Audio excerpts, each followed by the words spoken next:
Boom. Let's get started. Oh, wait, no, I said I was going to post.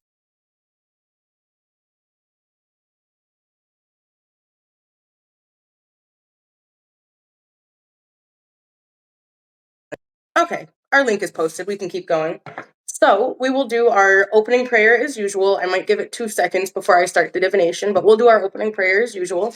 And of course, feel free to participate in that according to your own. There we go. Oh, we got a very Jupiter outfit on today. I wasn't originally going to show you guys that, but our Jupiter outfit. Trying to fix this chair more than anything. I don't know why I keep sitting at a folding chair. Like, I don't have a real desk now. I don't have to keep sitting at a folding card table chair, but I'm not going to change it till I change it. Um, anyway, sorry. I just had like a mildly morbid thought. As everybody knows, my grandmother recently passed away. And we're figuring out going to her apartment and cleaning and stuff. Ooh, yes, thank you, thank you. I love it. So the slightly morbid thought was maybe I will have an office chair soon. Anyway, thank you. See, thank you. Yeah, this is my Jupiter outfit. It says lucky, and then I am 5'2". I am not a tall person, but here's the whole our little skirt and stuff. And then this is just an old Victoria's Secret robe. God, I don't know when I had it. I haven't bought anything from that company in years because they disgust me now a little bit. But their old stuff. Their old stuff used to eat and it was good material. It would last a long time. So love this. I have one in leopard print as well because I need everything in leopard print. Pink or leopard print for life. Okay. Now that we're in here, I love you guys. Oh my goodness. Now that we're in here, let's do our opening prayer. Like I said, participate to the depth that feels appropriate for you. Use your own words at home, however this works. We'll be doing an April divination, a prayer, and then we'll just chat about whatever comes to mind. I got water, I got beverages. Okay. Holy Creator, blessed loving Mother, Father God, blessed loving just Creator Spirit, breath of life. Thank you for putting breath in my lungs and breath in everyone else's lungs, and thank you for bringing us here together today. Because this is going to include a divination, I'm going to ask you, thank you, and ask you again because you always do this. Thank you for protecting us all where we are as individuals, where we are physically, and where we are spiritually, for protecting us above, below, side to side, front, back, and all the way around, protecting us in every timeline, realm, dimension, and potential timeline, realm, and dimension. Loving ancestors, Holy Creator, I thank you for leading us in community, leading us in liberation work, and helping us grow in love, and not just love for ourselves, but love for community, and helping us grow in love with the Most High. So that's all I got at this time. Amen. All right. And I am having my occasional, very occasional sip of wine today. Delicious. Actually, I should have let it sit at room temperature for a minute because the flavors are not where I want them. That's beside the point. Okay. Before we get the cards moving, put in the comments if you want, up to you. Do you have any questions for April? Are there like concerns on your mind for April? What themes are we looking at? Because you guys are actually here, so I feel like you should chime in if you want. Otherwise, we are going to use some of the cards from this deck. Some of the cards. Ooh, why is this backwards? Some of the cards from this deck. There we go. And then, I got 12 million other decks. Maybe we'll get those out. Let's see. Is there any other business to attend to before we do the reading? I don't think so. Okay. All right. Ancestors, loving dead, I know that we are well into April, and I thank you for your presence. I thank you for your insight. I thank you for guiding me in these crafts. I ask, Holy Creator, loving ancestors, and blessed guiding spirits, that you speak in one voice, clear, eloquent, elegant, and articulate, for the duration of this session, working with me and my gifts, working with me and my cards. Again, I ask that you speak in one voice or one at a time for the best and clearest reception. And Holy Creator, most loving God, I ask that you make me an ever more perfect vessel of your words, your love, and your information, that I can, tell things or relay things in the most accurate and helpful way. Amen. Okay, so let's see. Ooh, focal point in April. I'm loving it. Okay, let me make sure I didn't miss anything. Okay, so we got focal point for sure.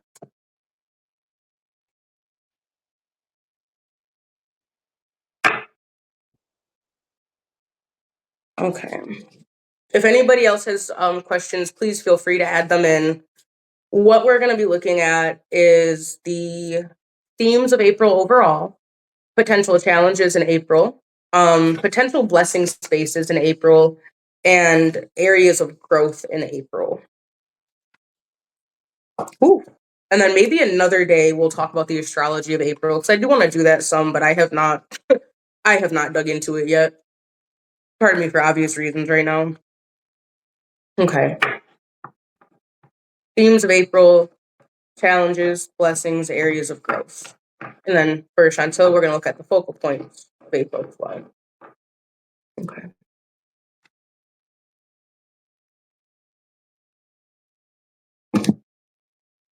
I need this section. Nope, I need that one too. Okay. There's like, I swear, like 80 cards in this deck. This is an absurdly sized deck. I low key think outside of this deck and outside of tarot, nothing needs to be more than like 40 cards, because it can get overwhelming. But this is just such a good deck.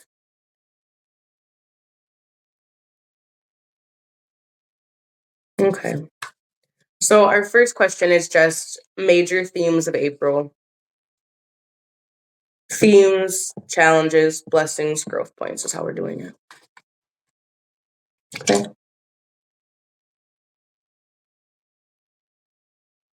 Interesting. That makes sense.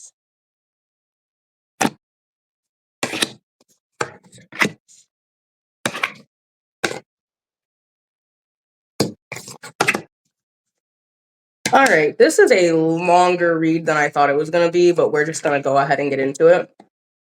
Okay, okay. Please feel free to screenshot this if you want.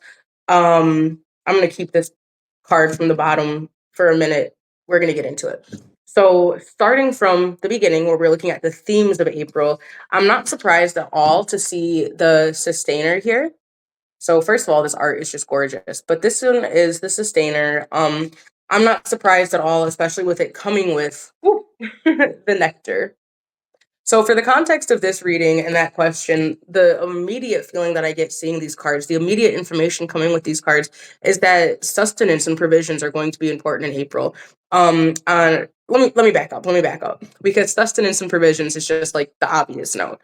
The sustainer. How are we sustaining our spirits? If that's one of the things of April, how are we sustaining our spirit? How are we making sure that we are protected against spiritual susceptibility to attack? How are we making sure we're taking care of our health, our immune system? That card, the nectar, that's like the nectar of life, right? That is the ambrosia, the sweetness, the thing that keeps us living, that restores youth, whatever it is, restores joy, restores our enthusiasm, for example. They are in relationship this month. Sustenance and provision, making sure your needs are met, and joy, the essence of life that keeps us wanting to be alive. They're connected. They're connected. They're connected. They're connected. They are intimately connected all the time, but especially in April. Now, on one hand, that's kind of cool because April, following March, is still Aries season, and so we're still getting that like cardinal energy space, that beginning of the year, springtime vibes, and so part of that card bundle is even saying, what what do you need to help sustain you at this time? What would help feed your dreams? What would help feed your joys? What would give them renewal? But the feeling that I have with this more than anything is that April is probably going to be taxing. I don't know. I don't know astrologically because I haven't looked yet. But if it's anything like how March's astrology was, I think we're going to be going through it. And then a note that I want to add, and I don't say going through it like lightly, but I think it's going to be a little bit of a ringer energetically. A note that I want to add, and I will have to go back and look and talk about this again later, um, from Chris Brennan. Someone mentioned this on Blue Sky earlier about Chris Brennan talking about the effects of Mars retrograde may not have even been seen all the way yet. And honestly, that makes sense to me. I'm not surprised by that. So I don't know. I don't know. Just intuitively, it feels like in the core of my heart, April has a lot of potential beauty in it, but it feels like there's going to be a lot of stuff moving around. So this sustainer and nectar together, I'm not surprised about. Dig deep, get centered with yourself, see what's needed to support you, to support your best immune health, and to support your joy. Um, there's something else with that. Protections over jobs, protections over money, and that's probably going to come up again anyway. That's not just for April. That's more of like an April forward for the next several months. That it feels like April to July, April to August is where I'm getting this feeling. So I'll wrap this section up and move to the next one. But yeah, April to July, April to August type time. Protection over breadwinners, protection over jobs, income, all of that stuff. So and those were again the sustainer and the nectar. Okay. So if those are April themes, we are going into April challenges. And so we have oh wow, we have the castle and the box. So these are a little similar. They're not exactly the same, but they're a little similar. We can look at that for a second together, and see that they both have this square shape, right? And they almost give like a little bit of a maze vibe. This one, of course, we see the gorgeous green and the red and the pearl, not red, pink and pearls and stuff. There's a lot of Venus energy here. And this one, we just have this square that could almost be a maze. It has like the nice rainbow colors around it. When I see these cards for our challenge space for April, we have to get out of the box. 2 thoughts here, 3 thoughts, a few thoughts.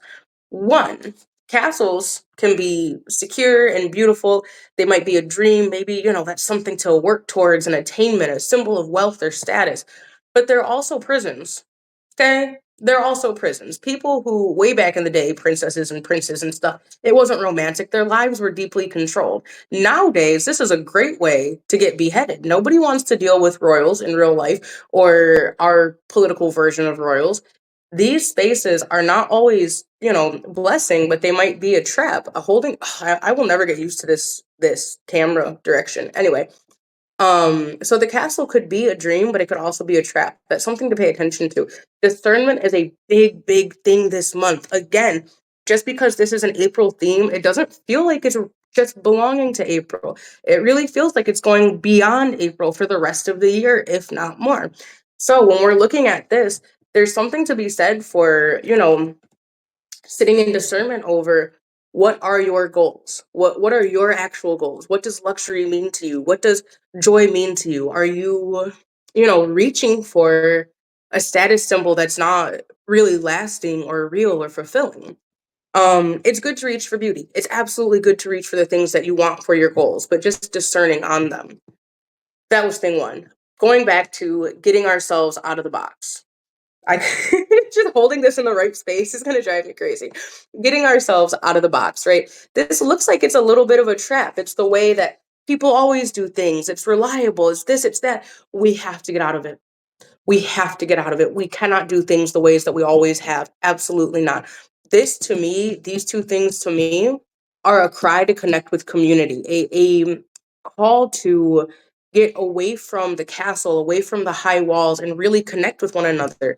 And think out of the box for things like, community matters, food provision. If we're looking at the themes being sustainer and nectar, then the challenge that follows having to do with rigidity, having to do with old ways not working, having to do with like damaging wealth, stuff like that, then it really gives the idea that as a group, as individuals and as a group, we need to rethink what sustenance and joy and luxury and safety look like to us, because the boxes that we've been living in are not good for us. They're prisons, and they've made a lot of people complacent. And I don't say that to call out, any of us specifically in this group, but that's part of the point of my gift is oracular advice. And collectively, as a people over many years, we've become complacent, and we look to those in the castle or abiding by the rules of the box to all of a sudden step out of the box and really be leaders. They're not going to. It's up to us. So anyway, April themes, get out of the box. On a mundane level, on a more personal, everyday level, besides like the stuff going on in the world, trying new things. I would definitely get out of the box and try new things, get creative, do a new business thing. Just try. I'm looking for the right words. I'm looking for the right words because it feels like literally take a risk. It feels like literally turn something inside out. If you always work with the color red, it's time to work with the color blue. If you always, do your readings inside, it's time to start doing some readings outside. It's just literally saying shake it up, invite a little bit of undoing, find a way out of the box, create new roads out of the box. Yeah. And let me see, we'll come back to that if we need to. Theme, challenge, blessing, growth area. Okay. So in our blessing section, and I love this section. This is the one I was excited to read. We have one more after that. But in our blessing section, we have the mystic. Boom! Which we literally wrote about mysticism this morning. So we have the mystic. Also, is this card just everything? I need to do my nails. We have the mystic. We have the animal. So we already see a theme kind of coming together here in the blessing area. And we see the lovers. We're getting a lot of Venus energy in this reading today too, right? But here we see the lovers. So in our blessing area, we have the mystic, the animal, and the lovers. And off rip, there is a theme of nature, a theme of tapping into ourselves. And that's one of the blessings. This is a cardinal season. This is spring. We're reawakening, if I can get the words out. We're reawakening to nature. We're reawakening to even our own enthusiasm. If you're in Michigan like I am, brother, the sun has not been out enough. It's been out more than it was. Amen. But it's not been out enough, right? So, risks of seasonal depression, all of that stuff. In this new season, those will be falling away a little bit more, which is nice. But more than that, there is a theme of tapping in with your own nature. So let's get into that a little bit. All right. See, now that's a little better. It's been out for a second.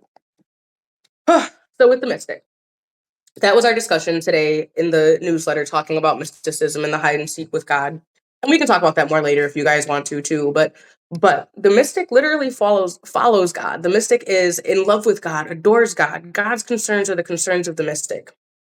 In the context of this reading, though, with the lovers and the animal, in this case, we're looking at like a nature mystic, a hermit, a wild priest, right? The embodiment of the forest, the essence. I want to say the essence of devotion, but essence of devotion in a non-human centered way. So the words I'm looking for, I might not even have all the way.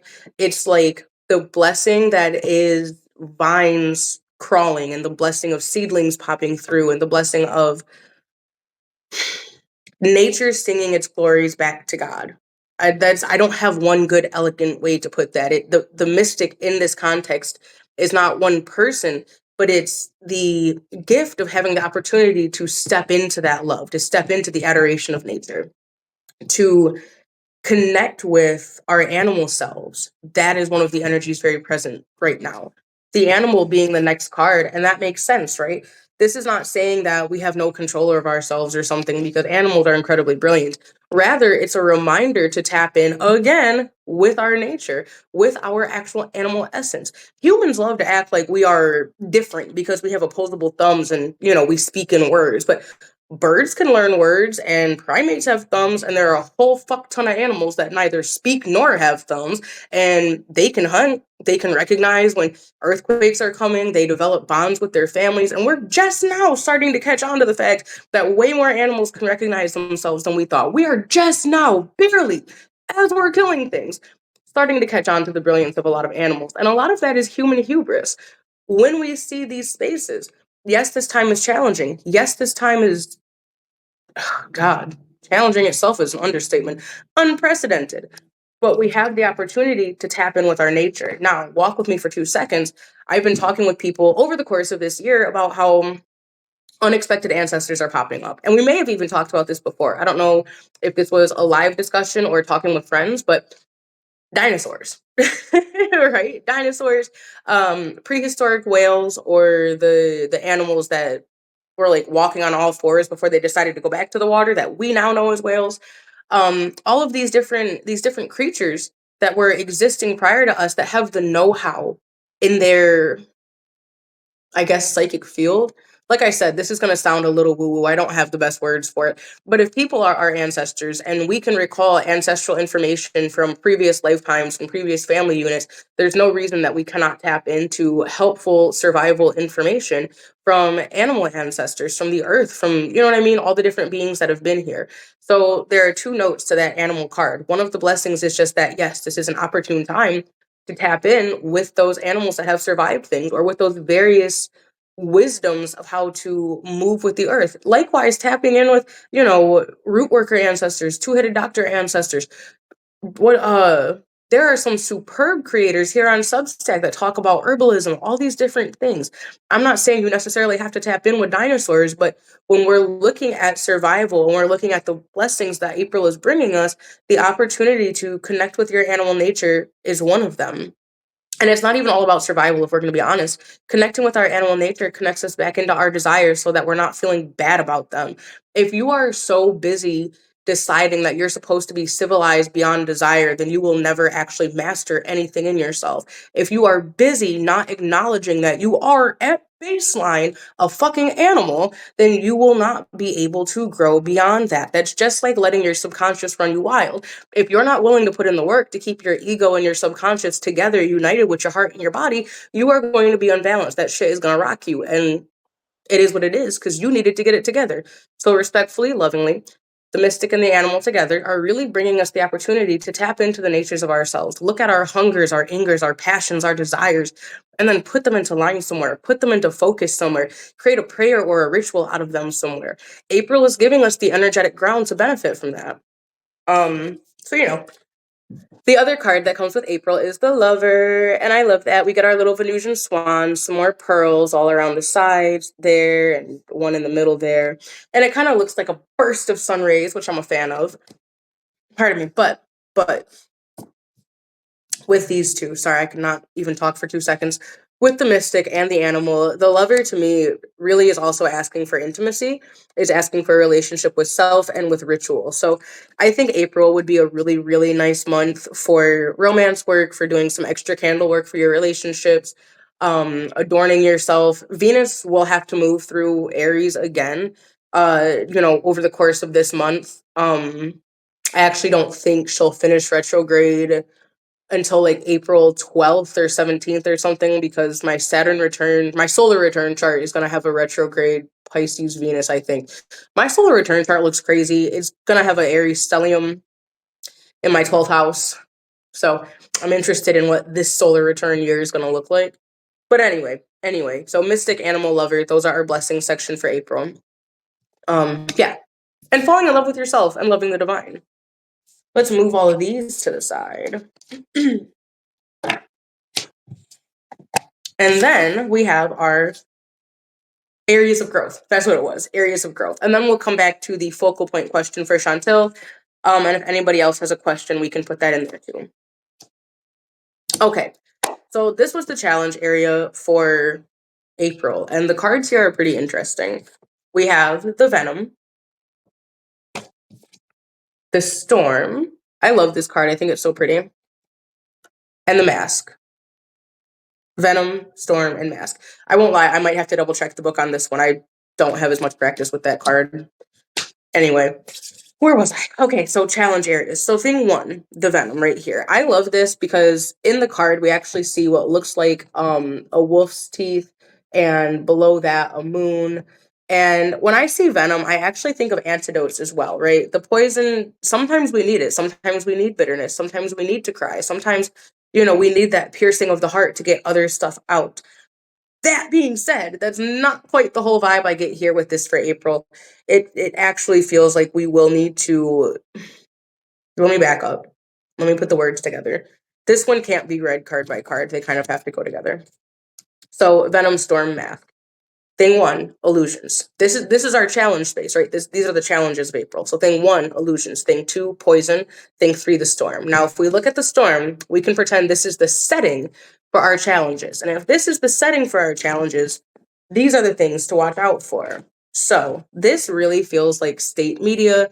It feels like political stuff. And I try not to pull a ton of politics into my reads, but it's just very loud in this space right now. It is just incredibly loud in this space right now. And it's loud in this space right now because they will continue to affect our lives on a more personal scale going forward for the rest of the year, if not beyond.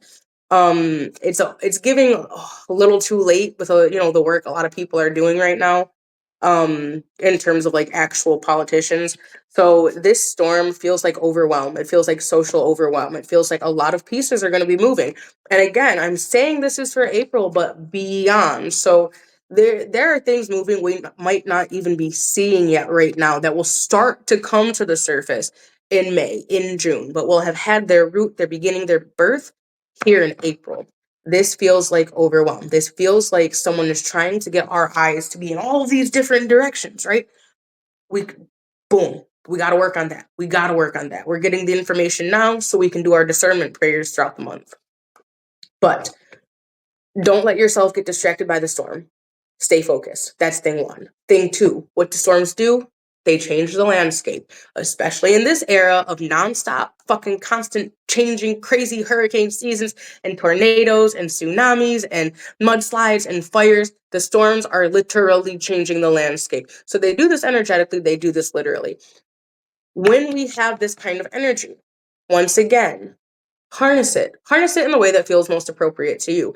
I'm not saying that there's not some kind of risk or hazard to doing magic in times of things being upended, but that's also a time when stuff is really up in the air and you have the potential to make it land in your favor. So for those who are mages and conjurers and like to do the stuff, do your discernment, do your prayers, talk to your folks, but perhaps this is something that you can use as long as you are, again, clear sight, clear eyes, eyes to see, ears to hear, but you might be able to make this energy work for you.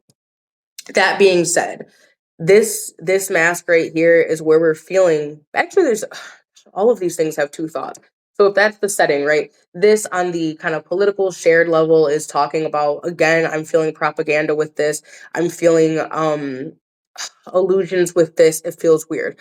The other part of that, though, on a personal level, is unmasking ourselves.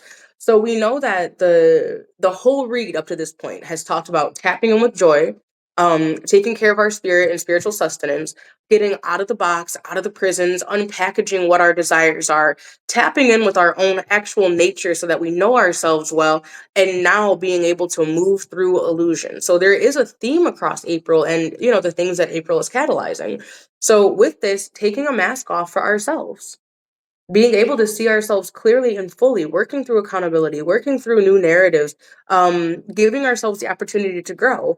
And finally, a third thought, which I had not actually had initially, is masks for warriors and masks for spirit, giving space for our spirits, creating spaces for our spirits in our homes, especially warriors and those who are protectors. I had a stone head that I kept in my window for years that I got when I was a kid, and later I was given a mask. And at this point in my life, both give me vibes of a very particular spirit. I won't use his name right now, but they give me vibes of him real strong. And lately, I've been looking for that mask, and I probably don't have it anymore. And it's okay. It was like from an ex-boyfriend at some point, but I really loved the mask. It's like a piece of wood that was kind of like a long football shape, and it had like a pierced nose and its eyes and stuff. Anyway, it creeps other people out, but I really liked it. I like that kind of thing. But so there's a lot of thoughts there. Walking away from masks we put over ourselves, walking away from illusion, and also giving space for our protectors. Yeah. So none of these are not multifaceted. What did I say? I did say I wanted to look at the book for 1 second for one of these, but actually not for the storm. I want to look at it. Oh, hey, we opened directly to the page. That's actually fucking nuts. Much to our dismay, the venom is always lurking in the shadows in one form or another. Its toxic presence may be found in our relationships, thoughts, speech, or environment. Thankfully, the cycle of purification and detoxification comes so naturally that it is built into our every exhale.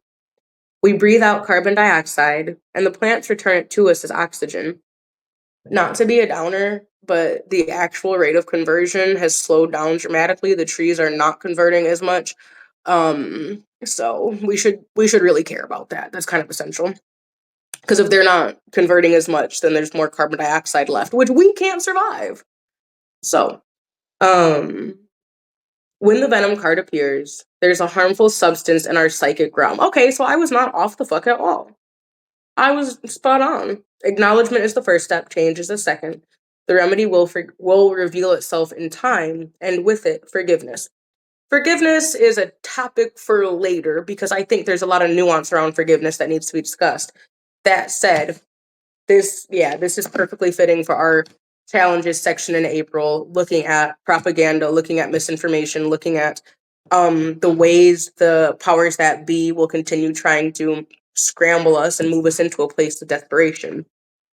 Spiritual resistance is the foundation of physical resistance. We have to keep that in mind. If Chapel of Honey does nothing else, we will fortify the spirit around here. Okay. So, oh, and focal point. Let's do that too. Keep that there. Okay, so this was Chantil's question for the focal point of April. Ooh. So I'm going to pull 2 cards, one for Chantil and then one as a general for everybody.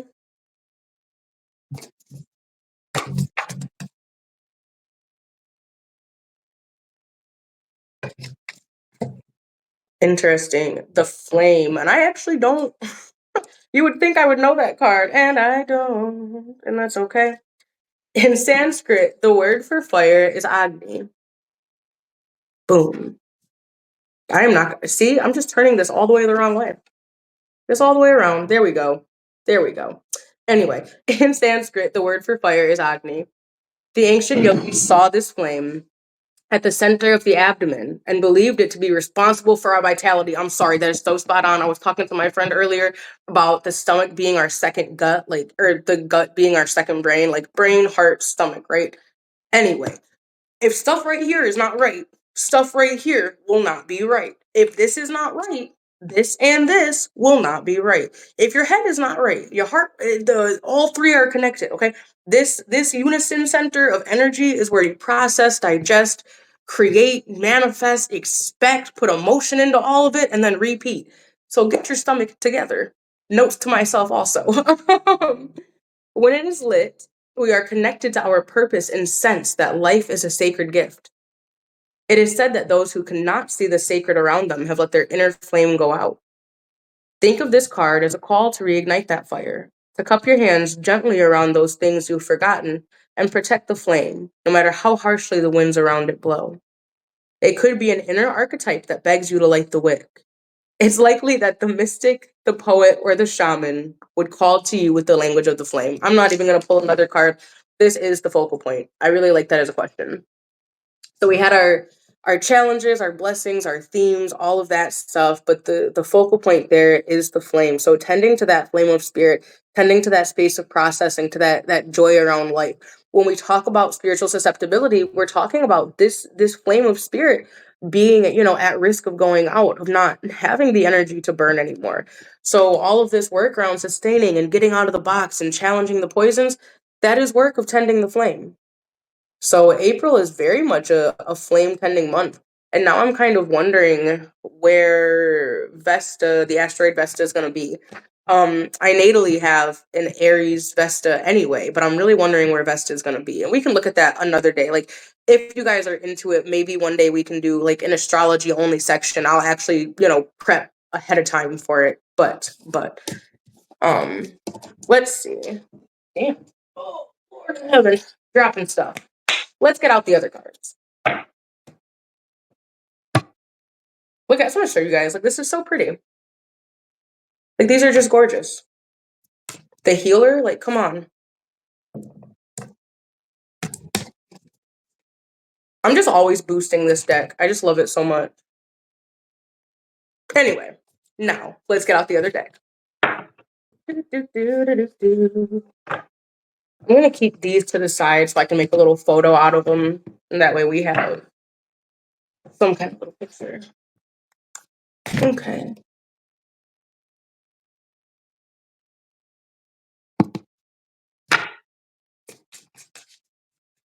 Is my mushroom deck? Yeah, I have my mushroom deck too. Oh, that's another one. All right, so we have our ancestor deck out. I just call it the ancestor deck. It's the black gold Lenormand 2 that I always use and always will. But with the ancestor deck out, does anybody have a question before I do just the general kind of thoughts and notes? Just let me know. Okay.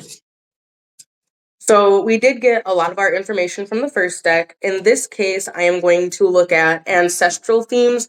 So this is going to be rooted in, the space for hoodoos and conjures, but, also for folk magic practitioners and other people doing ancestral veneration.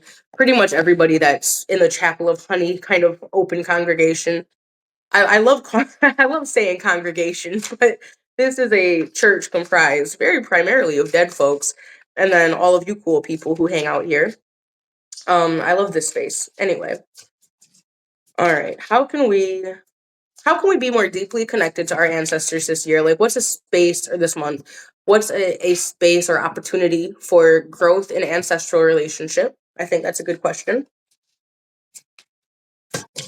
And then if there's a piece of advice from the ancestors will be the other question. So growing in relationship, growing in faith and connection, and then advice from the ancestors. All right. Thank you, loving spirits. Thank you, Holy Creator. Thank you, ancestors and forces of nature who have been with us thus far for this session. Thank you for working with me with that first deck of cards. Pardon me. I ask that you work with me as lovingly with this second deck of cards. Amen.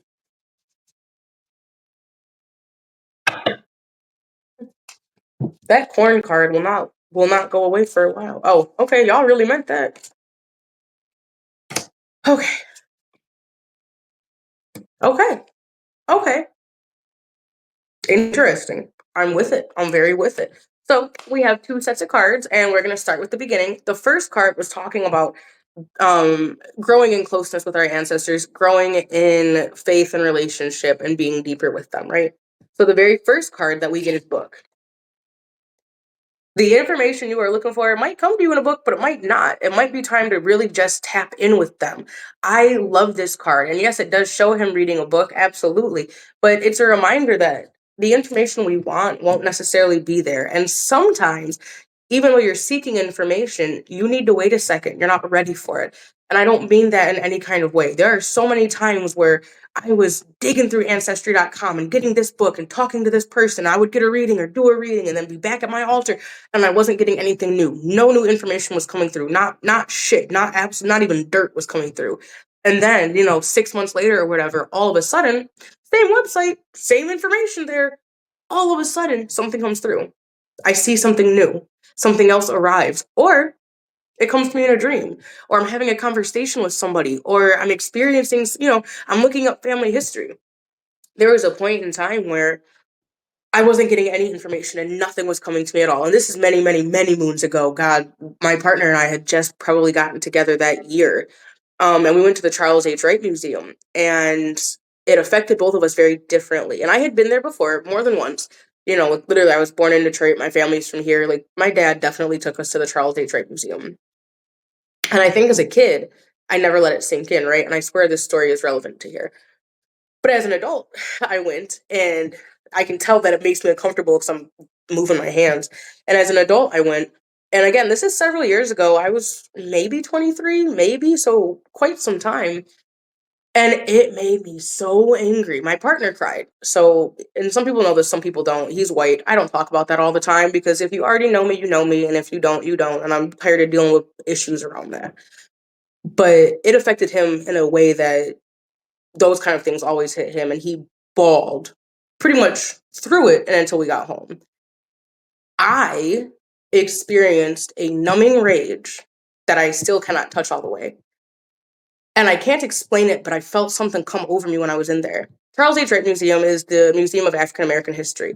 If you're not familiar with it, or if you've never been, they have some very phenomenal, beautiful, amazing exhibits. They have gorgeous galleries. You'll see, I've seen hair show, like hair show exhibits and, clothing exhibits. But the core, the piece that I'm talking about, is they have a reconstruction of a slave ship.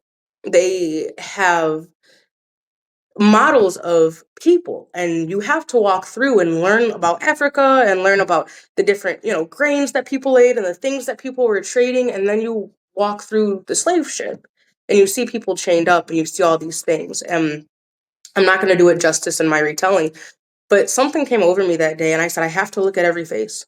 And I have to look at every face, and I won't look away. And I looked at every face through the ship. I looked at every face through the little reconstruction city they have. And I started looking at all the buildings differently. And it hit me in a different way. It hit me in a way that I was never really able to blessedly come back from, because that's exactly one of the resets that I needed. But when we see this, and when we say that not everything is in a book, sometimes you have to move through or be moved by stories that help you understand your ancestors. There was a time when I thought my story was unique or it was special or what the fuck ever, and it's not. It's a pretty fucking common story. And I needed to see so many of those elements to get a more whole picture. one of my things with my ancestors is that they never want me to just see my story, because for whatever reason I'm also tapped for public work. They want me to see my story and as many other stories as possible so that I can recognize, the ways that they connect and stuff like that. But anyway, that was a bit of a tangent. But when I see this card, especially in the context of knowing our ancestors better, you need to get with them. You need to sit with them. Go talk to them. Go smoke a cigar outside. Go pour some libations. Get over any fears that you have and go up to the crossroads. I do not care what time I mean, don't be stupid, but but you're supposed to be the scariest thing in the woods, right? You a witch, you scary. So go spend some time with them. That's thing one.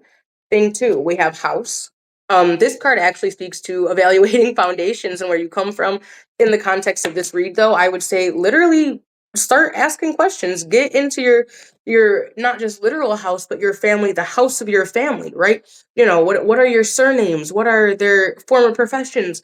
What are the things that you did growing up? What are some of the foundations and traditions of your home and your family? We're talking about ancestral connection, again, in the context of hoodoos, conjurers, folk magicians, all of us who practice ancestral veneration. So what needs to be tended to here? Who needs to be learned about? There's a lot there. And if you have a family house that you can still go to, if your family owns property or if something has been kept in the family, go spend time there. If you can get dirt from that place, go get dirt from that place, right? And then we have the sun, and I love this card. I love this card especially, I always have, because out of this whole deck, this is the one card from Detroit, and it just always makes my heart happy. So it has, a man holding up a baby, and we're getting that sun energy, and it has, it's part of the diamond suit. When I see this connecting with ancestors, in the space of connecting with ancestors, though, it actually makes me think of intergenerational connection more than anything. Looking through old photos, talking to our elders, and then literally bringing some light and celebration to it, bringing some honor to it, doing some intentional veneration. You know what I mean? Showcase their pictures. If that's, well, everybody's ancestors are different. If they don't mind their pictures being shown, showcase their pictures. Make a collage. Give them some light. Light some candles. Bring some kind of sweetness. And I'm also seeing gold liquor. So this could be like Bacardi Gold. This could be mead, because mead often has kind of a gold color to it, and it needs to be sweet. So gold and sweet. And you can make a cocktail out of it. I'm not really picky. There could be like a honeysuckle wine situation that somebody's family makes. I'm not sure, but go ahead and get into the sweetness. Give them some light. Give them some love. Give them some adoration, and actually, make some prayers on their behalf. Yeah. So that is the getting closer to ancestors section. Okay. What was the second section supposed to be? I don't remember what the second question was. That's terrible. I don't remember what the second question was at all, but we're gonna read the cards. Oh, I think it was what was it? Was it what the ancestors need? Their advice. Thank you. Ancestral advice. So we have 3 cards for that as well, and I'm a fan of these. We have Moon, and Moon has been coming out quite a bit, and this card is asking us to dream of a better future. It kind of comes with 2 messages, right? So thing 1, not being stuck in dreaming, not being, held off and kind of any kind of escape or anything like that. But 2, the lives that our ancestors dreamed up for us and the better lives that we can dream up for our descendants. How can we conjure up a better life? Are we dreaming of liberty? Are we dreaming of freedom? Are we dreaming of, helpful, positive, trustworthy community? Let's get to it. Prayer without works is dead. Works without prayer is dead. Let's conjure something good together. Let's build that dream, right? And frankly, if you know, the moon, Mother Luna, is really good for magic. Really good for magic and prayers. Some of y'all need to start doing lunar magic. So just, there you go. Gotta make sure I get that really close. I understand now why my mom called me Dramatica when I was a child.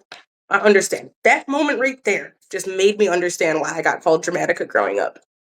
Anyway, we have the baby.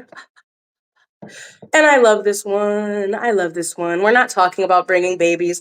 We are talking about the safety to try new things, the safety to begin again, the safety to dream. They are saying, we want you to dream. And something just came to me. Something really that shit just made me actually kind of hot.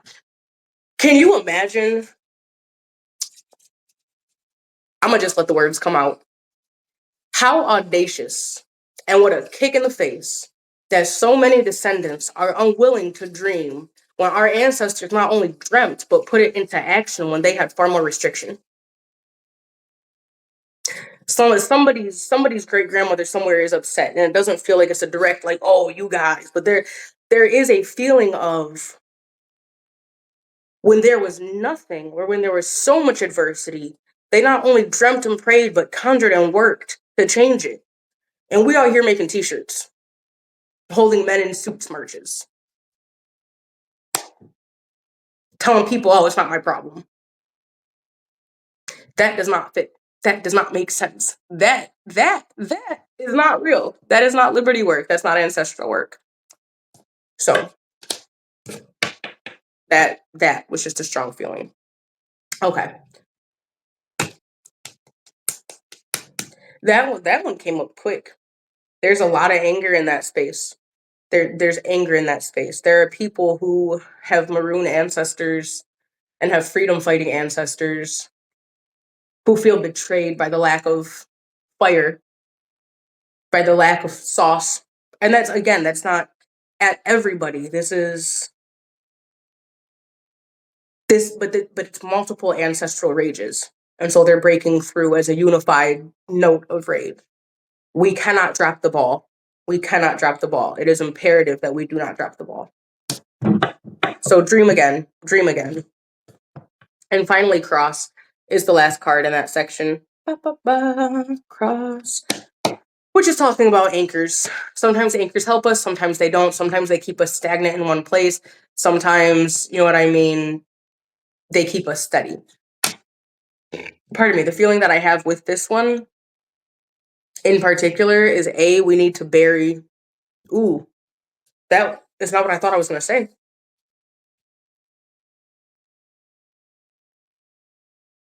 We need to bury. We need to bury. There's too many words that want to come with that. It's not like bury the hatchet. We're not ending a disagreement. We need to put some shit 6 feet under is really more what the statement is, to be plain. So we need to end what is trying to end us. That's the feeling on that card. Yeah. That's a very strong one for anybody who's just hopping in.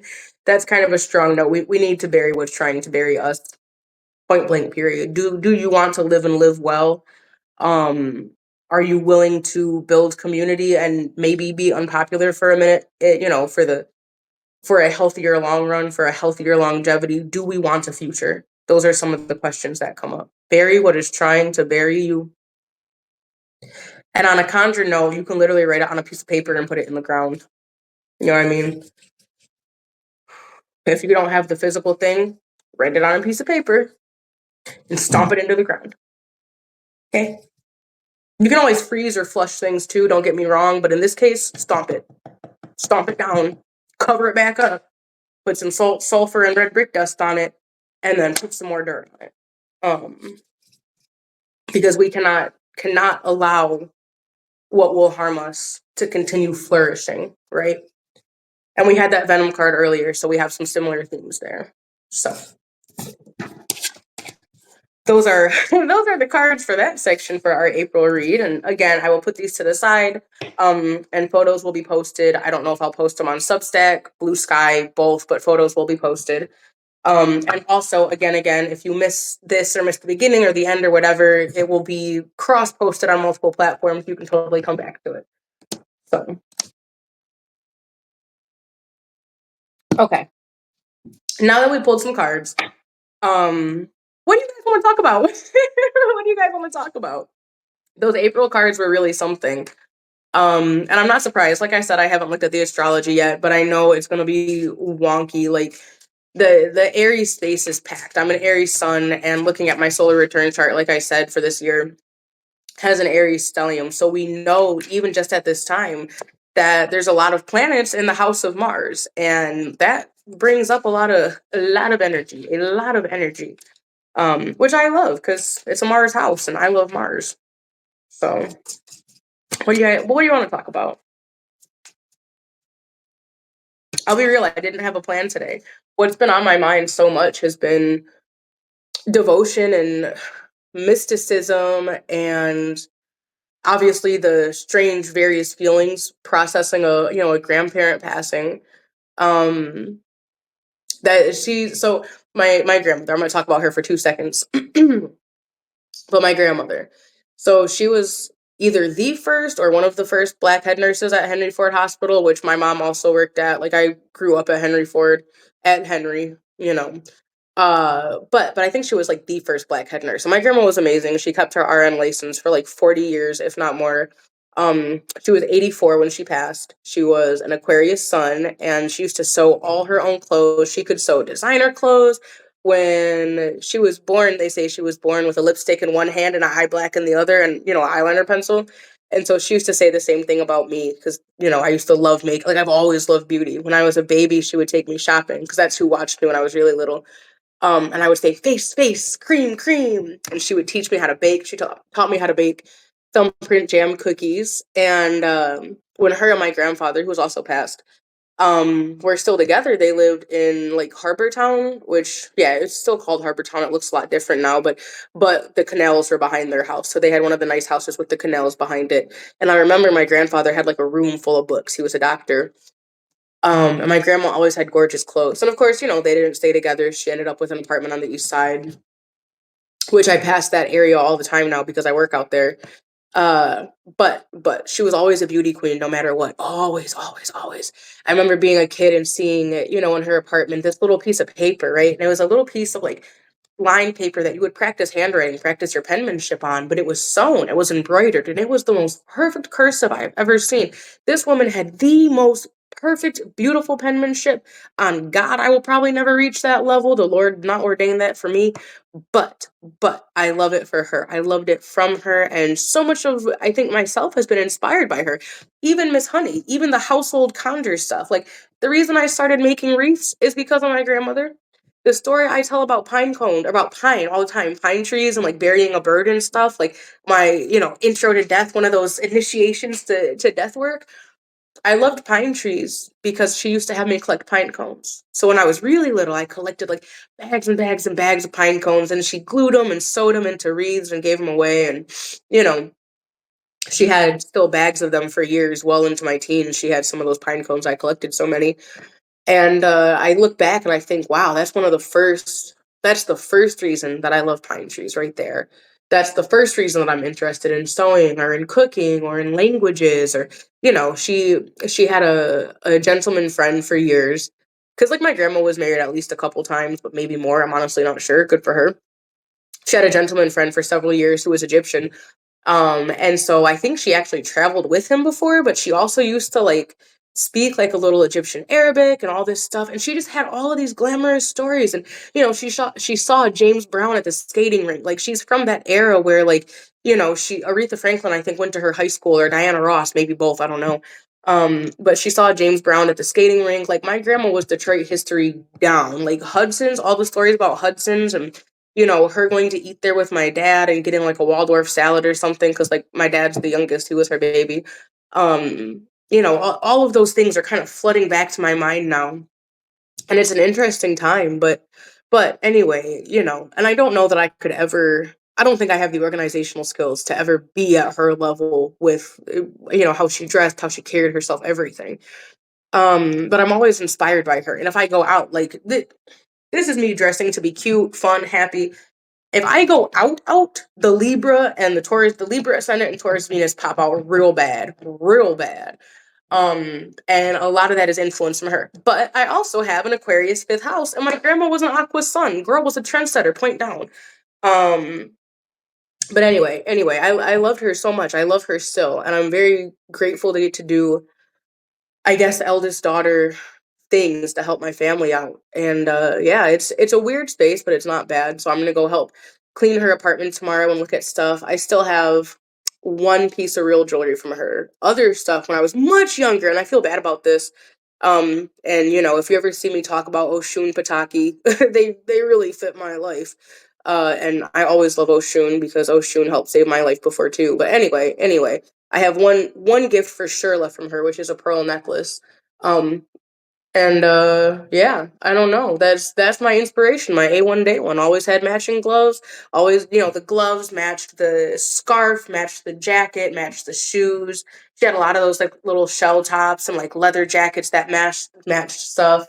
And would always tell me to put like my scarves on with panache. Like you have to have panache. Like if you don't have style, bitch, the outfit is wearing you. And if the outfit's wearing you, you're doing something wrong.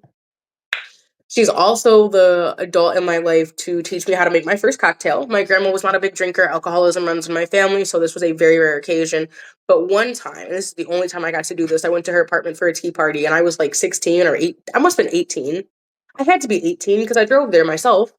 And, we cooked and we went to the Asian market and we had like a drink and she sent me home with some Godiva liqueur and, I took forever to finish that bottle. It took me a long time to finish that bottle. And I might buy one soon just to make some inspired like cocktails here or there. But no, my grandma was a powerhouse and a complex woman. But I'm so grateful to be her granddaughter. And I'm very grateful for the ways that she like inspired me and taught me. And even though our relationship was at times estranged because families are complicated and my family is complicated, we always bonded over love and beauty and accessories and hair creams. Like she bought me my first makeup, she bought me my first perfume. I got a body spray bottle of pink sugar back there because at the time I could not afford a new full bottle.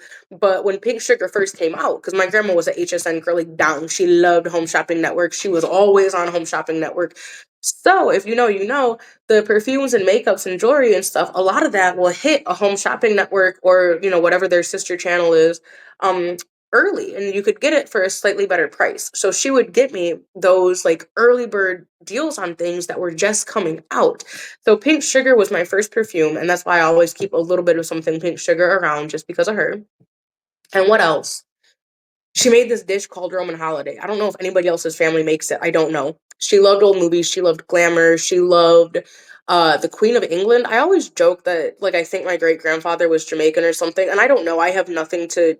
He's from Alabama, as far as I know. He's from Alabama by way of a mother from Carolina who came from Africa. Like that's about how I've traced it. But I swear, for no reason whatsoever, I swear that man is Jamaican. I have nothing to stand on that by. It just comes to my head all the time. My grandmother loved the Queen down. In one of the pictures of like her belongings and stuff, there's a book about English estates. And it cracks me up because I've always known about the royal family and lightly followed them, I guess, for no reason that I can understand whatsoever. But I still need to know what's going on with them. Even if I don't like monarchies, even if I hate royalty, I'm just like, you know what? What's been going on with Kate? What's been happening with her? Something's wrong here. You know what I mean? So those are still things that I get from her. Yeah, I would say a lot of my life is just inspired by I thought she was like a princess or a queen, like the most prettiest, glamorous, like put together. Like I wear wigs because of my grandma. I thought that shit was so cool. I loved that she just hair pin down, wig pin. I just thought she was so sharp all the time. So, I think that's where a lot of my love of beauty has come from. Not just the fact that I have a Libra ascendant and a Taurus Venus. Like she was that girl. And to me, she was the it girl. And I still compare so much, I think, in my head. And I didn't realize it till recently, but I still compare so much to her. And she and I are so alike, and we have like the same bone structure. It's crazy. I showed my friends some pictures, and I showed my fiance some pictures, and they both said the same thing, that we have the same face structure. Um, and I wish that she had known how beautiful she was, right? My grandma always wore makeup. There's one time in my life, one time in my whole life, that I saw her without makeup and without a hat on, and just once, and she was apologizing profusely, and I was like, no, no, don't be sorry, you still look great, you're still beautiful. And mind you, she was well into her 70s at that point, so how are you being harsh on yourself? Girl used to walk, like she stayed trim. My grandma kept herself together, okay? She did not play about that fitness, as Cash Doll says. She kept it together. And of course, diabetes runs in my family, so that was part of it. She was diabetic and very, very strict about her health in a way that would preserve her. But she walked with like wrist weights and ankle weights. Even, she lived independently. She would walk around her apartment building and stuff like that and still keep herself in shape, or, use a little stair stepper type thing at home. She loved she loved working out. She loved learning. She has like a billion cookbooks I have to go through. So, there's a lot there, but I loved her very much, and that's kind of one of the things that's been going on. And something that was always important to her was her own relationship with God and her own walk with spirituality. And she was always supportive of me in my walk with spirituality. And she was always proud of the different work that I did. When I was a nurse aide, she was overjoyed. I was a CNA for about 4 years. And of course, she was a nurse. My mom's a nurse practitioner. My dad was a paramedic for like 30 years. And like I said, my grandma's husband, my grandfather was a doctor. So she had helped write like the book for CNA certifications because for a long time there was no licensing body, no certifying body. There is now, and I had a great teacher when I was in my classes for that. Although I let that licensing drop some time ago, I have no desire to be a nurse aide again. But she was so proud of it, and she was so proud of when I started working with children, working in early childhood education. She was proud of me when I managed cafes. She was proud of me when I started writing. I mean, I've been writing for a really long time, but when I started taking it seriously, um, I had the opportunity once to connect her with an old friend through Ancestry.com. I happened to find someone living in Alabama who had previously been her neighbor, and they had been childhood friends. And I don't know that they got to connect more deeply. I made sure that they each got each other's email addresses. They each had each other's phone numbers, and I was just kind of doing my best to be the go-between. But mm, I don't know if they ever really reconnected or not, but I don't know. So, and that grandmother is the line that my root working grandmother comes from, who I never share her name and I probably never will. I can either share that she was a root worker or I can share her name. We can't do both. so but she was the neighborhood lady, and you know, it kept them. Her practice kept them. And my grandma and her mom did not always have the best relationship. So I don't, you know what I mean? Even doing ancestral work prior to her passing has been an interesting space. You got to do lots of going arounds and go betweens for stuff. But my grandma was a glamour lady, and as far as I know, she never was a root worker of any kind whatsoever. That was not her bag. It was not her interest. It was not her desire. Apparently, we never spoke about it. I have no idea. I have no idea whatsoever. But by her very existence, to me, she was still conjure. By her very existence, to me, she was still glamour conjure. She was still, it's just embodying that. And I also think if you're the direct child of a root worker, it's really hard not to, on some level, embody stuff. Um, and I loved hearing sometimes that her mother and I have some similarities. I met her mother once, my great grandma, before she passed. I remember being like a baby and standing on her table, like a glass table, and standing on it. And I remember her looking at me, and that's all I remember. That's really it. And then, she passed, and I remember vaguely going to her funeral. And that's the one grandmother that I haven't found her burial place yet, oddly enough. I found my paternal, great grandparents, but not the paternal, maternal great grandparents. Anyway, so yeah, I don't know. So much of so much of who I am comes from her, and I think so much of who I grow into comes from her. And I really hope to be someone that grows in love and allows forgiveness and does not isolate myself quite the same way. Um, but I also hope to be a person of grace and elegance and beauty. And maybe if I'm lucky, one day, many, many, many decades from now, somebody will remember me with a little bit of the same sentiment. If I'm lucky, you know? That's, if we're lucky, that's what happens. If we're lucky, somebody remembers us. If we live well and we're loving people, then we might have the blessing of being remembered, right? Um, anyway, we're gonna move on from that. Words of honor to my grandmother, who I don't think ever quite saw the beauty that she was. And that's funny to say because I really never see myself well either, right? Um, there's a section from this that I had chosen, and now is a good a time as any to get into it. So this is of course from Black liturgies, and this is from the day section, so just prayers for daytime. There was a section on belonging that I would like to read. I would like to go through the whole belonging offering with you guys one day, but probably not today. But we're gonna go to the no longer hidden section because there were some thoughts that I had to share for after it. So do do do. I don't know why I'm using a cocktail glass for that. That's like a martini glass or something. No, that's not a martini glass, is it? Anyway, it's not a wine glass, but it is what it is. Okay, so our gospel reading is no longer hidden, and this is from Luke 8:43 through Luke 8:48. Now there was a woman who had been suffering from hemorrhages for 12 years, and though she had spent all she had on physicians, no one could cure her. She came up behind him and touched the fringe of his clothes, and immediately her hemorrhage stopped. And then Jesus asked, "Who touched me?" When all denied it, Peter said, "Master, the crowd surrounds you and press in on you." But Jesus said, "Someone touched me, for I noticed that power had gone out from me." When the woman saw that she could not remain hidden, she came trembling.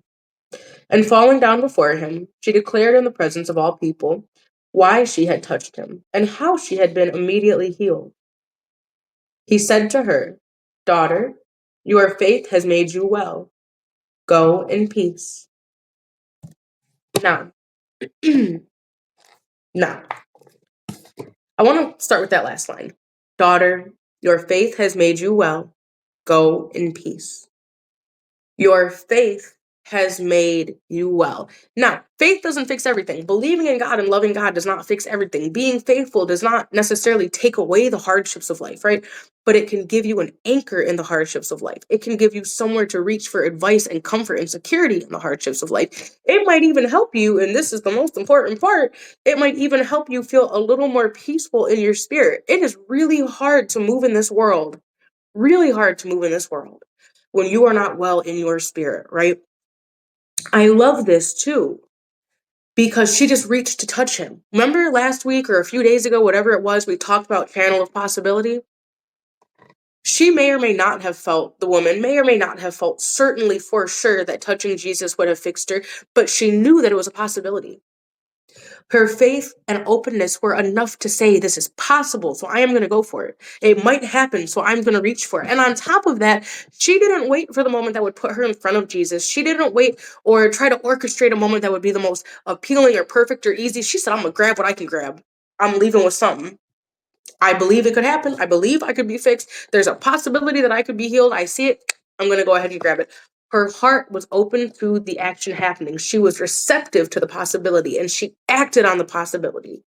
And in addition to that, she was acting on a possibility, connecting with God in order to heal herself. Okay? In order to bring herself health. There is nothing wrong with wanting a good life for yourself and inviting God in on it. Part of this, a small selection following this, says praying responsively, but I'm just going to do the whole thing because it's just me reading. It says, in your holy presence, we cannot remain hidden. The God who sees looks up and beholds us. Looks up. The God who sees looks up and beholds us. I'm sorry. That one hit so strong to me because so many people are given this idea that God is up high watching us, monitoring us, or that, God is judging us, but God is looking up. God is within us. God is in the floorboards. God is in the earth. God is in the soil that all of our stuff comes from. God is in the abyss and rock bottom where we fall at times. So yes, God could be looking down on us. God is in everything all the way around. Okay. We could be seen from a lot of angles, but how loving is it that God is looking up to us and beholding us? The God who sees looks up and beholds us. There's a sermon that I reference all the time that a visiting priest gave when I worked at the convent because I would go to daily mass and daily prayers with the sisters. And I reference this all the time. I've probably beaten it to death at this point. But he asked, when is the last time the sisters let God adore them? When is the last time they came to adoration and just sat and let God adore them? And every time I think about it and retell it, I find something new because when is the last time you let God adore you? The God who sees, looks up, and beholds us. Can you think about that for a second? The Most High, the Creator, however you see them, that source of love is looking up at you, is saying, wow, look at my baby grow. I made them. Wow. Look at how they have taken their seed of potential and moved with it. Wow. Look at them reaching for peace again. I love that. I love both of these. The selection where she reached for the cloak And then only when, she really had to say something, then she said, here's why I did it. But she allowed it, the channel of possibility. Again, you can see God how you see God. I don't want anybody to feel like they have to do my personal hoodoo Catholic voodoo super lineage combo. But however you see divinity, are you trusting the possibility of them working in your life? Are you open to them moving something in your life? Is your heart there for them to put some work on it? Because that's the first step every single time. It does not have to be perfect. You do not have to show up with all the, you know what I mean? I love my cards. You don't have to show up with those. I love my glass of wine. You definitely don't have to show up with that. I love my notebooks and my pens and pencils. Bitch, you don't got to write a thing down. You don't have to know how to read or write to call God. Ideally, though, it'd be great. I think literacy is one of the great gifts of the world. That was kind of a weird thought, but you don't have to be perfect. You don't have to be whatever you think is prepared or equipped. You just need to show up. You just need to show up. You need to say it's possible. I'm open. I invite you. Thank you. Help me. Something like that. Whatever words fit. You don't have to show up perfect. God is there. And it's okay to need help. It's okay to need healing. It's okay to need assistance. It's okay to ask for it. We're not supposed to have no requests of God. It might sound funny. I'm not saying everybody needs to, you know what I mean, ask for extra money or get into a material space, but you can definitely ask God for health. You can ask God for well-being. You can ask God for good relationship with your family. You can ask God to put healing on your family. You can ask God to put healing on you. If you won't show up to prayer with sovereignty, you definitely can't conjure with sovereignty. I will tell you that. If you don't show up to prayer with sovereignty, you cannot conjure with sovereignty. It won't work. Because you're still wondering if you can even ask for something. That's like asking permission. Who are you asking permission? Anyway. When is the last time you let God adore you? I really want to know. I mean, you could put it in your journal or put it in the comments or something, but just for your own self, when is the last time you let God adore you? Do you feel adorable? And not like cute adorable, but like adorable. Like, do you feel like, you're worthy of the Most High looking at you and being like, damn, I love this person? Because if you don't, then some lens correction is needed. Some mirror work is needed because you are lovable, you are adorable, and God does love you. Just, want to put that in there. But if you're not feeling like that, why? Is there a space internally where you feel like God cannot or should not witness you, or you're not worthy of witnessing, or you need to fix it before it's witnessed? There's nothing wrong with wanting self-improvement. There's no issue with desire for refinement or growth, or wanting to be your best self. But are you wanting to be your best self, or are you looking to be someone else? Just some food for thought questions, right? Let God see you. Let God adore you. Let who you are now be open to relationship with the divine. Let who you are now be open to relationship with yourself. You are a spark of God. You are a spark of divinity. God is right here. As much as they are everywhere else, God is right here. Right here. Right here. When you see yourself, do you love yourself? It's okay if the answer right now is no. I have been there. It's okay if the answer right now is maybe, sort of, yes here, but no there. It's an unfolding path. And especially if you didn't learn security, like early growing up, you know what I mean? Like, it's really hard to rebuild and relearn a sense of worth from the inside out. But sometimes you have to. But God is right here. Are you letting them see you? Are you letting you see you? You know what I mean? So anyway, pardon me. That was just our thought for right there. And that was from the section called No Longer Hidden. I don't know why I'm trying to put this all the way in the camera. I don't know why I'm like that. But anyway, Black Liturgies by Cole Arthur Riley. Superb. I will mention it every time. Because, you know what I mean? I want them to get their flowers. I want them to get their coins for their hard work too. So we did our April reading. We offered some words of love for my grandmother, and we did our other little reading. What else should we talk about for a second? Because I won't lie, I'm having a nice little time. Oh shit, I gotta charge my phone. Ooh, I'll charge my phone in a minute. But I don't know, like, this is just an interesting time. This is a very interesting time for me personally. I think for everybody too, but one of the things on my mind a lot has been mysticism, and has been my walk with God.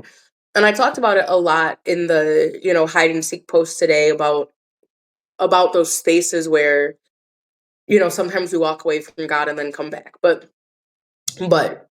to be honest, there was like a whole month where my prayers just felt empty. And not like the prayers I did here, like the prayers in the group spaces felt good, but my morning routine was all wrong. And like for me, the morning routine is the most important thing. It sets the tone for my day every single time. It is just how I regulate myself. I need that morning to regulate myself.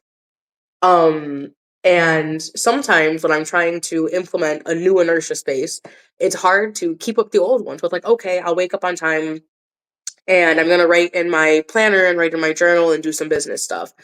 But then, something else falls to the wayside, like planetary invocations, or I'm trying to get back into planetary invocations every morning, and so something else falls to the wayside.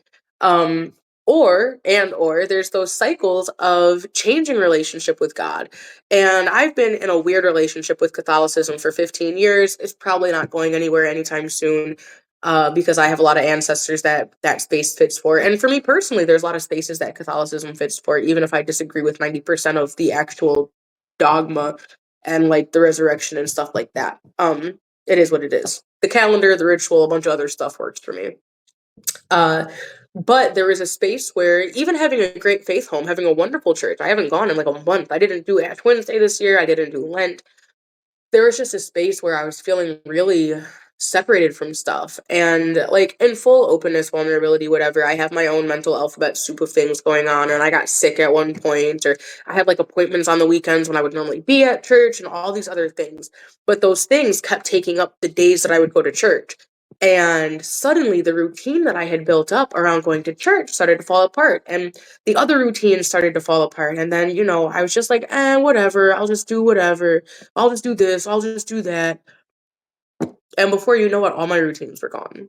And I was like, shit, I stopped taking all the vitamins I need to take. Because I have like some kind of chronic illness and PCOS combo. It's super, super, super fun. I really recommend it.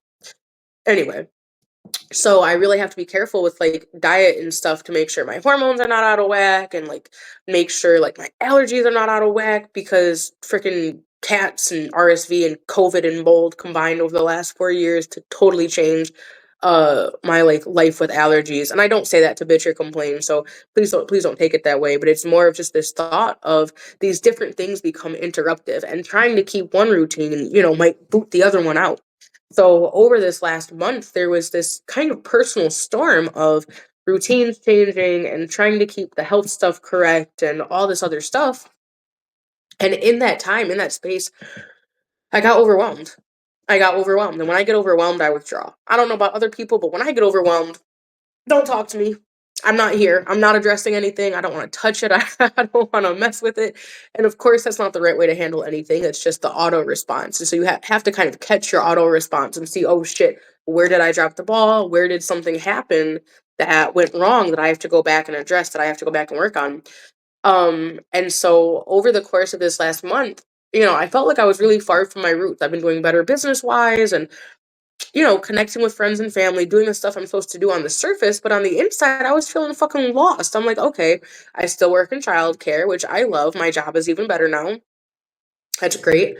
My book is still selling. I'm still working on the next project. I have an amazing mentor. I'm looking forward to workshop this weekend. My birthday's coming up. Yada yada yada. All these good things, and that's good. I'm reminding myself of my blessings, trying to ground myself in my blessings. And I was getting frustrated because it wasn't working. And so my internal thought was, of course, to like beat myself up a little bit, like, well, like try this way or try this way. And that's why I'm so big on self-compassion. Anything that I talk about, advocate for, educate on, do reading, anything in my wheelhouse is because I've lived with it, that I've had to create systems around it, that I've learned how to navigate stuff. So I'm not talking about shit just to talk about it. Like this is my life. This is what I've learned from real life.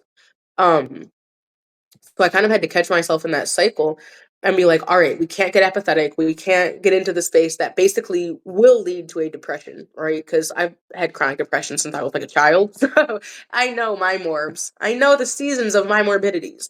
And so I was like, let me catch it. And a couple nights ago, I was laying in bed, and I don't sleep well. I never have. I've always had insomnia, and I've learned recently that hormonal imbalance can also contribute to this. So yay! Um, so I was laying in bed, and I was awake again already. It was like 4 a.m., and I was just like upset because, of course, like bitch, I wanted to sleep. I wanted to get some rest, and it just wasn't happening. It wasn't happening at all. And it didn't matter what I tried. It didn't matter if I took Benadryl before bed. It didn't matter if I had a little of the green goddess before bed. It didn't matter. It does not matter what I did. It did not matter what I did. I would wake up clean out of a 2 Benadryl sleep. Just, oh, we're here. So I'm laying in bed the other night. I said, God, what do you want me to do? Because I have not asked that in a long time. It's been a really, really long time since I asked that. What do you want me to do? Because I don't know what to do right now. I don't know what direction you want me moving in. I don't know what my next project is. I don't know what my next goal or idea is. I feel like I'm coasting in something that is not even totally sincerely for me anymore. Because, of course, I wanted to put out my book and I want to put out another project. I love writing, but there was a why behind those things. And the why was not money. The why was not clients. It wasn't exposure. It wasn't networking.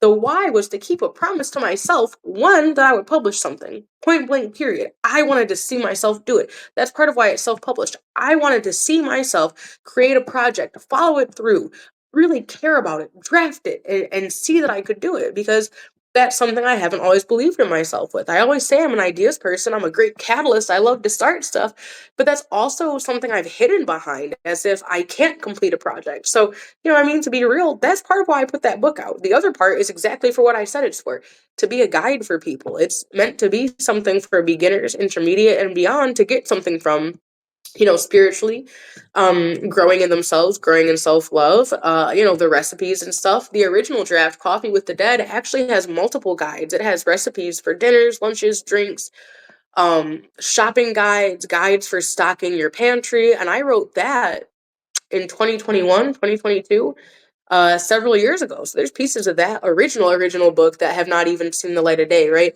But the reason I wrote that book was to be a guide for others and to see that I could complete something. So I don't know. I don't know. I kind of feel like things got lost along the way for a second because it's like, what am I even doing this for? Like, checking analytics is cool. I do want to make sure my bills stay covered. This is a job. I have chosen to be an entrepreneur, but I'm at a space in my life where I'm kind of wondering, like, what exactly do I want this to look like? Because once upon a time, even only a few years ago, I had the same idea of I'm going to run workshops and I'm going to travel and people are going to book me. They're going to want to come out to please stay home. Please stay home. I love you. I don't want anybody near me. Respectfully, I would like to host a few Belle Isle kickbacks. We can, clean up the beach, maybe make some offerings to the water that are like environmentally safe and appropriate. We can put some prayers out, some stuff like that. But I don't want to be well known. I don't want to be well known at the fuck all, at all. Like, I want to be a little bit anonymous. I don't really want to be seen a bunch. I do want, a certain level of income in order to be stable, safe, comfortable, have the spending money that I want. But these ideas of just always trying to keep up with everything, always trying to keep up with everything, always have something new coming out, a new guidebook, a new this, a new that. It's just too much. And I've decided for myself, it's not what I want. And it doesn't mean that that's not a good space for other people. I don't ever want my ick to be, an issue for somebody else. Do what you want. And if that's what you're called to do, you should definitely do it. But for me, for my comfort level, for what I want, and realizing how much energy I really have to like give, I'm gonna keep writing books under a pen name. I will keep writing books under a pen name. I will keep doing everything under a pen name. Absolutely. I don't want to. Nope. I want to comfortably and anonymously travel. That's what I want to do. I want to go ball out at Eastern Market. I want to hit all the bakeries and get fresh bread. I love to bake my own bread. So if we're going to be honest, I want to have enough money to clean Zerbo's out once a week. Zerbo's is a fancy grocery store. I think it's a fancy grocery store. It is probably not the fanciest. It's not even like the richest grocery store. But I love it because they have really, really quality organic stuff. They have a bunch of stuff that does not make me sick, that really supports my health. So I like shopping there. And their food is really good. Oh my God, they have sushi, they have like a salad bar, like they have everything. So there's 2 Zerbo's locations. I love them. And so that's what I say when I would prefer to have the money to clean out Zerbo's and cook for myself at home, right? Like, I'd love to bake, I love to cook. That's what I want. To me, I want the luxury of spending time at home. So I don't know. Over the last month and the last few days and that night of asking God, what do you want? That's just where I am. And I kind of went on a tangent there, but bear with me. When I asked God, what do you want? I felt a sense of relief. They didn't want me to do anything except for like be back with them.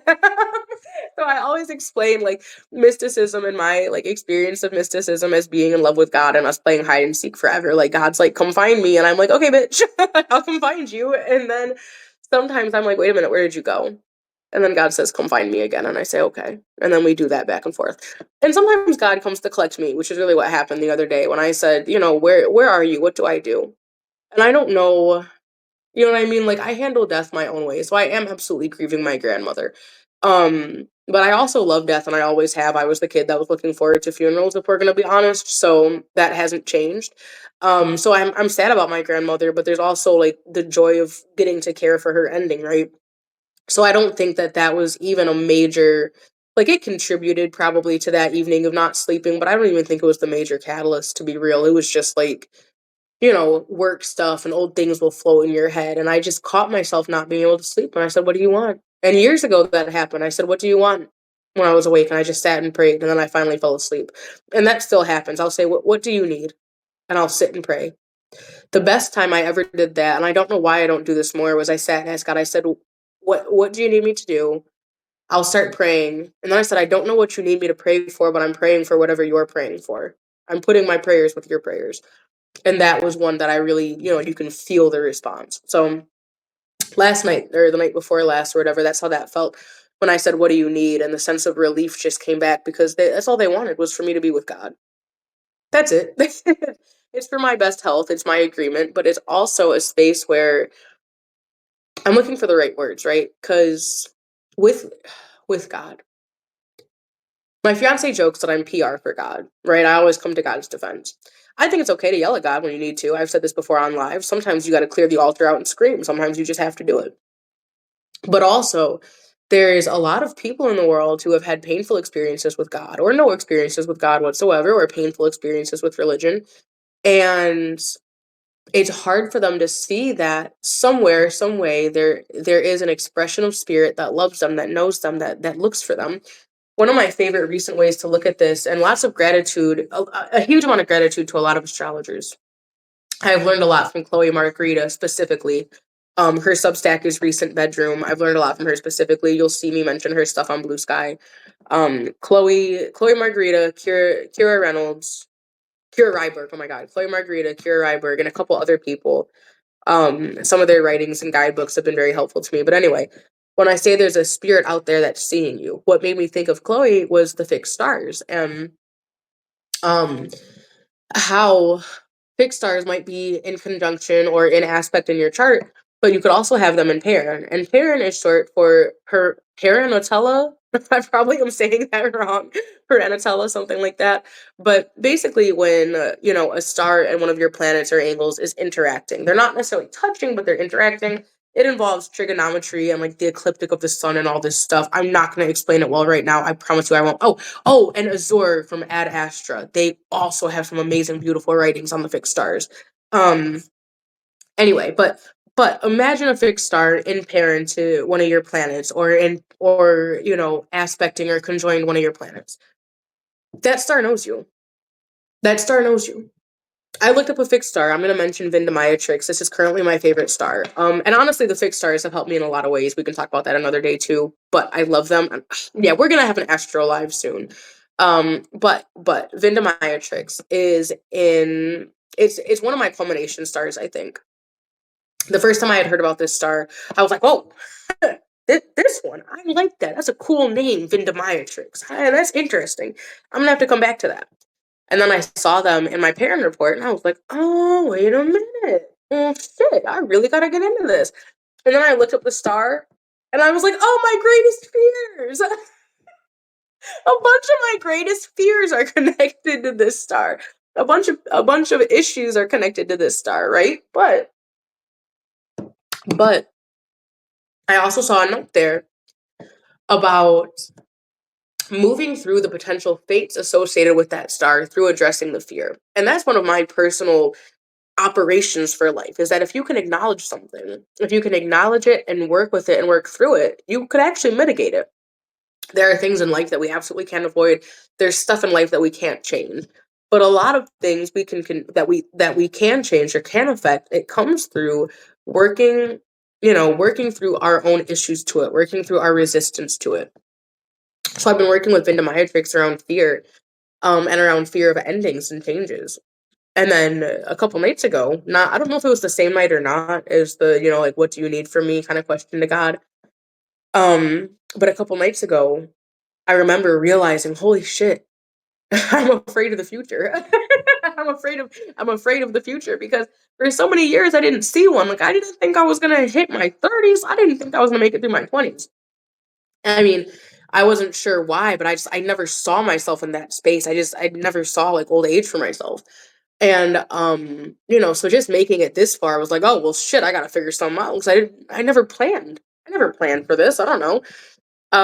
So I realized that sometimes I see stuff ending because I have like, I'll be worrying about people dying or whatever, like very anxiety type thoughts. Uh, but I realized a big fear was about growth. A big fear was about moving on. It was about growing more deeply into adulthood and growing more deeply as a person. And pretty much since I had that realization, the intrusive thoughts about people dying have lessened by more than 70% after years of dealing with it. And I will say that you should not deal with those kind of thoughts for years. Like, please talk to somebody and work on them. But otherwise, the note here was to say that that star knew me and that the fears that I had were already related to that star. That was already something wrapped up in the giant psychic morphogenetic field of me as a person. And that's kind of maybe a heavy example. There's like cool examples, like the star Alphecca is a beautiful, beautiful, wonderful love star, and it has to do with crowns and beauty and love and flowers. And when I was a kid, I was obsessed with flower crowns. I still make flower crowns. I will buy them, I will wear them. I love them. I love them. I love flowers. I love the magic of flowers. I do bouquet arrangements and small arrangements. I worked for a florist. Like, I love flowers. And I have that fixed star conjunct Jupiter. Or Spica, one of the fixed stars, I have conjunct my ascendant with Juno, and my engagement ring has emeralds, which is fitting for that star. Also, they're a soft stone, so I don't recommend them for an engagement ring, but I love my ring, so it is what it is. So yeah, what I mean? There are very literal things. Like, there's a spirit out there that loves you. It might not be whatever idea of God you already have, right? Because really a good relationship with God requires you to unpack it. Who gave you God? When did they give you God? Under what context? Why? How? Does it benefit them if you follow what they do? You know what I mean? And sometimes people share stuff just out of enthusiasm. Like, I share shit out of enthusiasm and out of interest, right? But anyway, sorry, my allergies are starting to act up. Whatever medicine is worn off. It's like, bro, the family allergies hit me in my 20s. And then I had COVID a bunch of times. And then the house that I lived in was full of toxic mold. And so that definitely changed my allergies. And I just gotta say, it's not fun. And I don't love it. I don't love it. It's not cool. But that's my complaint for the day on that. But anyway, so finding your own relationship with God really requires you to unpack, you know what I mean, what you've been told, what you're expecting, and all of that stuff. And I really think when I asked God the other day what it is they need me to do, this is it right here. This is it. This is all God has ever really deeply asked me to do. There's not one job that I'm at for more than whatever season God has determined. I'm always learning something there or teaching something or understanding something, and then I end up somewhere else. But for the most part, it's just about, reminding people perhaps that God is a very broad, open, giant space. God's not one person. They're not one being. Gosh. Somebody explained conjunctions a beautiful way the other day, where the planet in conjunction with another planet is, of course, itself, and so is the other planet that's in conjunction. I have Mercury and Mars in conjunction. We'll use them as an example. I have them at 23 degrees and 25 degrees of Pisces.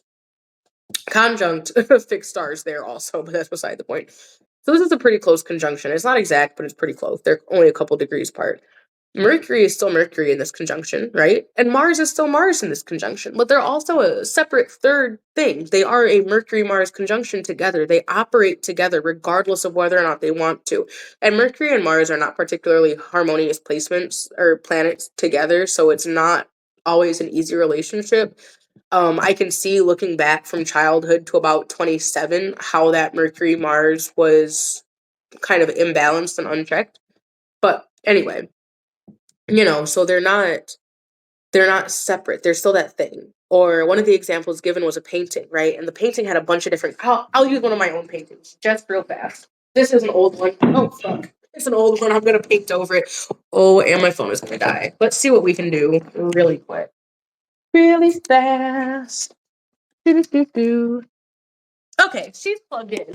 Bear with me for 30 seconds because I'll show you guys this and then probably hang up so my phone can charge.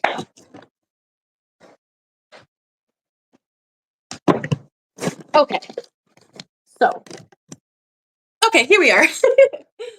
This is the floor of my altar room where I always sit. I don't really actually do much at my desk. Oh god, my knees just cracked.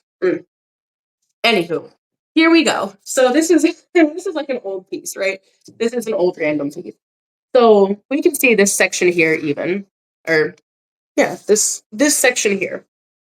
All the colors are their own. The white is the white, the purple's the purple, but none of them can be separated from one another in this painting. They can't be taken apart. You can see them as they are, but they go together no matter what. They can't be taken apart. What's another one? Here we go. This is an older painting. Better example. This makes me think of my Mercury-Mars combination a little bit. One day I'll sell this probably. I don't know, maybe not. But this is like a goddess serpent rising kind of painting I made one summer. Anyway. So the black piece is its own. The snake is its own rising, right? But without this background, it wouldn't have the same impact. It wouldn't stand out the same way. We wouldn't be seeing it how we're seeing it.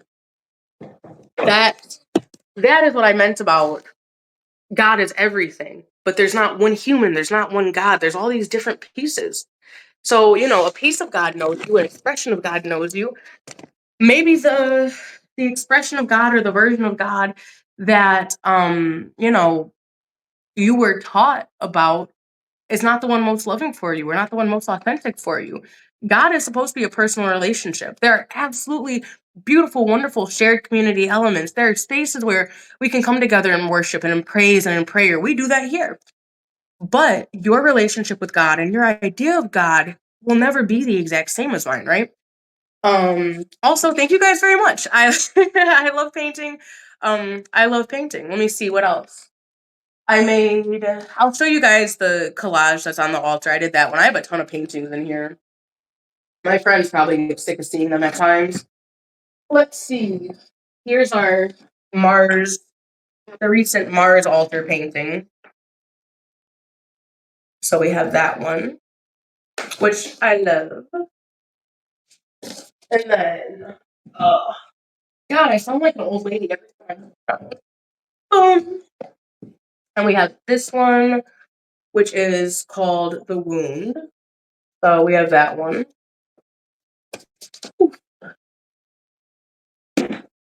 And then, real quick, I gotta put it back. You said no, we do not. Well, thank you. I'm glad. And this is a collage that I made. So this is the one that's been on the altar lately, getting all the extra prayer and love. All these paintings, they all spend time at the altars. I have 40 paintings. They all just hang out at the altars. So this is the recent one. And it has gold leaf and pearls, and the flowers are all, okay. The flowers on that one are actually my Valentine's Day flowers that I kept, trimmed, rearranged, turned into an altar arrangement, and then put on the painting. So, that one still needs an acrylic seal over it. I have one new big canvas to work on, and then I sometimes ship paintings out. I do commissioned art. I do that very quietly now. It's not something I think I want to keep mixing with spiritual spaces. There's a couple paintings that I have for old clients that I've lost touch with, but still want to send out. So I don't know. That's part of the reason I don't sell them also anymore. But here and there, people still commission art. It's a much more expensive hobby than I thought it was. So it's hard for me to keep that one up all the time unless I'm really, really doing stuff. But I also paint over old canvases, like the wound and that collage if they were painted over. That recent Mars one that's painted over. So there's very few that I keep in their original state anymore, to be honest. Ooh, Ethiopian Coptic art pieces. Compliments of my life, compliments of my heart. Because I want to tap in with ancestral art more and more and more and more and more, like forever. I have a piece somewhere that has cowrie shells on it too, but I ran out of cowries, so I really need to I need so many supplies because ancestral feelings come through the art all the time, whether it's rage or images or like just different ideas. So there's a lot of stuff that I want to work with there. Yeah, I don't know. I love painting. I love creating artwork and I love sending people artwork. But like I said, it's just a bit of an expensive hobby because I don't like bad like canvas and I don't like bad paint. And I use a lot of paint. Like I do not fuck around. Like I will go through a few tubes of paint on one good piece or two good pieces, whatever. So pardon me. So I don't know. I don't know. I love painting. I have a ton of supplies. I'm sitting like in an art corner right now. But yeah, yeah. So I don't know. Maybe I'll sell those pieces one of these days. But I'll look into Ethiopian Coptic art more, because that would be really cool to see the similarities. Um, so yeah, I don't know. I don't really know what else to what else to say, and I think I probably should hang up because my phone is dying. But before we do that, does anybody have any last questions? Any thoughts? If not, we're just gonna do the closing prayer. And as always, thank you guys. Thank you for being here. What do I have anything else cool to show? I guess not. Oh, I have one more. Take that one down. Nah. I have a collage up on the solar altar, but we can look at that another time. Anyway, I love you guys very much. I'm gonna go ahead and do the closing prayer so that we can wrap up and my phone does not die in the middle of our talk. As always, of course, these things will be posted, so it'll get posted to Substack, it'll get posted to YouTube. There is a Chapel of Honey podcast. I do think that one's for paid subscribers only, and I will probably keep it that way just for a minute because almost everything else is very, very accessible to everybody. But you know, we'll see. We'll see if I don't change my mind on that too. All right. Yeah, I can tell my chest is getting tight. I hate that. I really hate that, brother. That's one thing that I'm still working through grief on with God is having been an athlete for so many years. I played soccer for like 10 years. I did conditioning. I ran with cross country. I lifted weights. I danced. Having done all of those things for years and now being at a point where it's just like rebuilding to like a couple 20-minute workouts and like 15 push-ups has taken a lot out of me. Or you know, talking for a couple hours, it's like, okay, at the end of that, like my chest is a little tight. So that's something that I have a little bit of grief around and that I'm working that I'm working on because being present with our body is healing and making better choices for our body and being in good spaces with myself is very important to me. That's essential. I want to have a long life with all my limbs attached. So anyway, thank you guys for being here. Holy Creator, thank you for blessing us as individuals and as a group. Thank you for putting breath in our lungs. Thank you for giving us this space for fellowship and community. Thank you, Holy Creator and loving ancestors, for assisting us and guiding us through our divinations. And thank you for being with us through just our community time. And for all the spirits that joined us, you don't gotta go home, but as always, you cannot stay here either. So please go in peace and be well. And everybody else, mwah, I love you guys. Mwah, mwah, mwah. I love you very much. I hope that you have an absolutely beautiful day. As always, you can hit the Chapel of Honey email. It's just chapelofhoney@gmail.com. I am sending out emails this weekend, responses to clients, just the random questions that people have. There was a bit of a delay this week due to the obvious family news. But I'll be sending stuff out this weekend. And as always, I love you guys. I hope you have a great day. Mwah. See ya.